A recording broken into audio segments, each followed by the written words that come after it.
കിറ്റക്സ് മുതലാളി Sabu M Jacob അദ്ദേഹത്തിൻ്റെ പാർട്ടിയായ 2020 കഴിഞ്ഞ ദിവസം കുന്നത്തനാട് പിതൃക്കയിൽ ഒരു സമ്മേളനം നടത്തി. ആ സമ്മേളനത്തെക്കുറിച്ച് ഇന്ന് മലയാള മനോരമയിൽ ഒരു വാർത്തയുണ്ട്. ആ സമ്മേളനത്തിൽ സാബു എം ജേക്കബ് നടത്തിയ ഒരു പ്രസംഗം PV ശ്രീനിജനെ വളരെ മോശമായ ഭാഷയിൽ പറഞ്ഞുകൊണ്ട് നടത്തിയ പ്രസംഗം, ഒരിക്കലും ഒരാളും ഉപയോഗിക്കാൻ പാടില്ലാത്ത, അദ്ദേഹം വലിയ വ്യവസായിയാണ്, വിദ്യാസമ്പന്നനാണ് എന്നൊക്കെയാണോ പറയുന്നത്, അങ്ങനെയുള്ള ഒരാൾ സംസാരിക്കേണ്ട ഭാഷയാണോ അവിടെ സാബു എം ജേക്കബ് സംസാരിച്ചത് എന്ന ഒരു ചോദ്യം ആ സമയത്ത് തന്നെ ഉയർന്നു വരുന്നുണ്ട്. നമുക്ക് അതിലേക്ക് ഇപ്പോൾ പോകുന്നില്ല.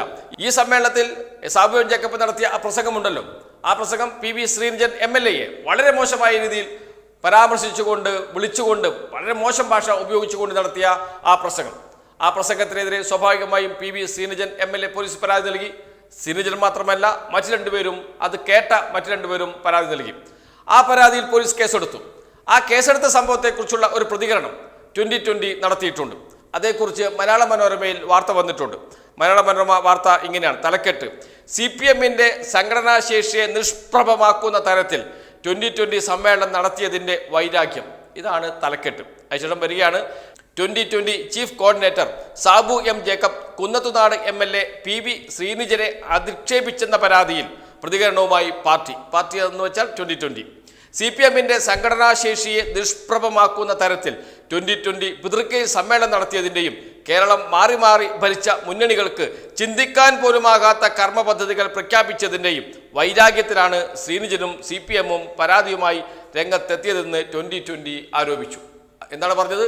CPIM-ന്റെ സംഘടനാശേഷിയെ നിഷ്പ്രഭമാക്കുന്ന രൂപത്തിലാണ് അവിടെ സമ്മേളനം വിളിച്ചു ചേർത്തത് എന്ന് വെച്ചാൽ CPM-ന് പോലും അത്തരമൊരു സമ്മേളനം അവിടെ നടത്താൻ കഴിയില്ല, ഇതാ ഞങ്ങൾക്ക് കഴിഞ്ഞിരിക്കുന്നു എന്നാണ് സാബു എം ജേക്കബ് പറഞ്ഞിരിക്കുന്നത്. CPM-നെ വെല്ലുവിളിച്ചുകൊണ്ട് പറയുന്നത്. എവിടെയാണ് 2020 ഉള്ളത്? 2020 എന്ന് പറഞ്ഞാൽ എറണാകുളം ജില്ലയിൽ മുഴുവനുണ്ടോ? എറണാകുളം ജില്ലയിലുമില്ല. കുന്നത്തുനാട് പ്രദേശത്തുള്ള ഒരു ചെറിയ പ്രാദേശിക പാർട്ടി മാത്രമാണ്, 4 പഞ്ചായത്തുകളോ മറ്റോ ഭരിക്കുന്ന ഒരു പ്രാദേശിക പാർട്ടി. ആ പാർട്ടിയാണ് കേരളം മുഴുവൻ നിറഞ്ഞു നിൽക്കുന്ന CPM-ന്റെ സംഘടനാശേഷിയെ നിഷ്പ്രഭമാക്കാൻ വന്നിരിക്കുന്നത് എന്ന് പറഞ്ഞാൽ കോൺഗ്രസ് പോലും പറയില്ല, BJP പോലും പറയില്ല. CPM-ന്റെ സംഘടനാശേഷിയെ നിഷ്പ്രഭമാക്കുന്ന തരത്തിൽ ഞങ്ങൾ സമ്മേളനം വിളിച്ചു ചേർത്തു എന്ന് ആരും കേരളത്തെക്കുറിച്ച് അറിയുന്ന, കേരളത്തിൽ പ്രവർത്തിക്കുന്ന, കേരളത്തിൻ്റെ രാഷ്ട്രീയം എന്താണ് എന്നറിയുന്ന ഒരു രാഷ്ട്രീയ പാർട്ടിയും പറയില്ല, ഒരു രാഷ്ട്രീയ നേതാവും പറയില്ല. അതുകൊണ്ട് തന്നെ സാബു എം ജേക്കബ് എന്ന് പറയുന്ന 2020 ചീഫ് കോർഡിനേറ്റർ എവിടെ നിൽക്കുന്നു എന്ന്, അദ്ദേഹത്തിൻ്റെ ബോധ്യം എന്താണ് എന്ന്, അദ്ദേഹത്തിൻ്റെ രാഷ്ട്രീയത്തെക്കുറിച്ചുള്ള ധാരണ എന്താണ് എന്ന് വിളിച്ചു പറയുന്ന വാക്കുകളാണ് ഇത് എന്നേ പറയാനുള്ളൂ. അതിനുശേഷം നടത്തുന്ന വലിയ പ്രഖ്യാപനങ്ങളുണ്ട്. ആ പ്രഖ്യാപനങ്ങളാണ് അതിനേക്കാളും വലിയ രസകരം. അതെങ്ങനെയാണ്? പിതൃക്കയിൽ സാബു എം ജേക്കബ് നടത്തിയ പ്രഖ്യാപനങ്ങൾ CPM-നെ വല്ലാതെ ചൊടിപ്പിച്ചിട്ടുണ്ട്. 60 വയസ്സ് കഴിഞ്ഞവർക്ക് 500 രൂപ പ്രതിമാസ ക്ഷേമ പെൻഷൻ. ഈ 2020 എന്ന രാഷ്ട്രീയ പാർട്ടി എന്ന സംഘടന 4 പഞ്ചായത്തുകളിൽ ഇപ്പോൾ ഭരണം നടത്തുന്നുണ്ട്. ആ പഞ്ചായത്തിൽ പല പഞ്ചായത്തുകളിലും ലക്ഷക്കണക്കിന് രൂപ മിച്ചമായിരിക്കുന്നു എന്ന് കഴിഞ്ഞ ദിവസത്തെ പ്രസംഗത്തിൽ സാബു എം ജേക്കബ് പറയുന്നത് കേട്ടു.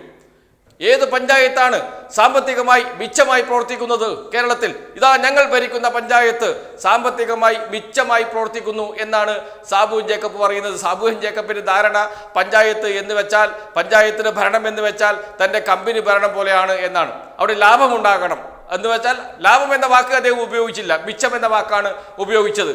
മിച്ചമുണ്ടാക്കേണ്ടതല്ല പഞ്ചായത്ത്. പഞ്ചായത്തിൻ്റെ വിഭവങ്ങൾ, അവിടെ വരുന്ന വരുമാനം, ആ വിഭവങ്ങൾ ജനങ്ങൾക്ക് വേണ്ടി, നാടിന് വേണ്ടി, അടിസ്ഥാന സൗകര്യത്തിന് വേണ്ടി വിനിയോഗിക്കുകയാണ് വേണ്ടത്. അങ്ങനെ മിച്ച ബജറ്റ് അവതരിപ്പിക്കുകയോ മിച്ചമാക്കി വെക്കുകയോ ചെയ്യുന്നത് ഒരു നല്ല ഭരണാധികാരിയുടെ ലക്ഷണമല്ല, നല്ല കമ്പനി മുതലാളിയുടെ ലക്ഷണമായിരിക്കും, നല്ല വ്യവസായ പ്രമുഖന്റെ ലക്ഷണമായിരിക്കും. പരമാവധി പണം മിച്ചമുണ്ടാക്കുക, ലാഭമുണ്ടാക്കുക എന്നത് അതല്ല ഒരു പഞ്ചായത്തിൻ്റെ ഭരണം, അതല്ല ഒരു സർക്കാരിൻ്റെ പണി എന്ന് മനസ്സിലാക്കാനുള്ള സാമാന്യ ബോധമെങ്കിലും അദ്ദേഹത്തിന് ഉണ്ടാകേണ്ടതല്ലേ എന്ന സംശയമാണ് ഉന്നയിക്കുന്നത്. അതിനുശേഷം പറയുന്നു 500 രൂപ, 60 വയസ്സ് കഴിഞ്ഞവർക്ക് 500 രൂപ പെൻഷൻ നൽകുമെന്ന്. ഈ പഞ്ചായത്തുകൾ സാമ്പത്തികമായി മിച്ചമാണെന്നല്ലേ സാബു എം ജേക്കബ് പറയുന്നത്? അങ്ങനെയാണെങ്കിൽ അദ്ദേഹത്തിന് ആ ഫണ്ട് ഉപയോഗിച്ച് ആ പെൻഷൻ, അവിടെ നൽകുന്ന പെൻഷൻ, സർക്കാർ നൽകുന്നത് ഇപ്പോൾ 1600 രൂപയാണല്ലോ, അത് 5000 രൂപയായി ഉയർത്തിക്കൂടെ? അദ്ദേഹം വിതരണം ചെയ്യട്ടെ. എല്ലാ മാസവും 5000 രൂപ ആ പഞ്ചായത്തിൽ പെൻഷൻ വാങ്ങുന്നവർക്ക് നൽകും എന്ന് പ്രഖ്യാപിച്ച് നൽകാൻ കഴിയുമോ എന്ന് നോക്കട്ടെ. എങ്കിൽ മിച്ച പഞ്ചായത്തിൻ്റെ അവസ്ഥ എന്താണ് എന്ന് നാട്ടുകാർ അറിയുന്ന അവസ്ഥ വരും. മറ്റൊന്ന് ഏറ്റവും രസകരമായതാണ്.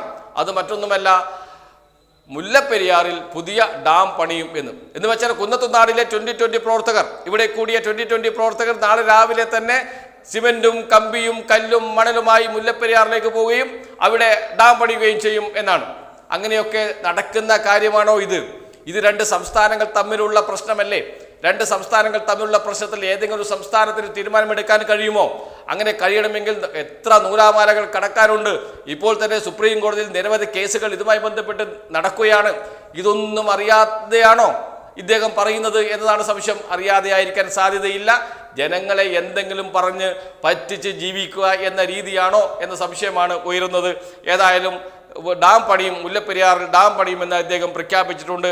അതേപോലെ തന്നെയാണ് അദ്ദേഹം പറഞ്ഞിരിക്കുന്നത്, 6 മാസത്തിനുള്ളിൽ കുറ്റകൃത്യങ്ങൾ 80% കുറക്കും, മരുന്നിന് 50% വില കുറയും, കിഴക്കമ്പലം മോഡലിൽ ഭക്ഷ്യധാന്യങ്ങൾക്കും മരുന്നിനും 50% വരെ വില കുറയ്ക്കും, 6 മാസത്തിനുള്ളിൽ കുറ്റകൃത്യങ്ങൾ 80% കുറയ്ക്കും, മന്ത്രിമാരുടെ എണ്ണം 21 നിന്ന് 11 കുറയ്ക്കും എന്ന്. ഞെട്ടിപ്പോയി അത് കേട്ടപ്പോൾ. കാരണം അടുത്ത നിയമസഭാ തെരഞ്ഞെടുപ്പിൽ കേരളത്തിൽ അധികാരത്തിൽ വരുന്ന പാർട്ടി ആരാണ്?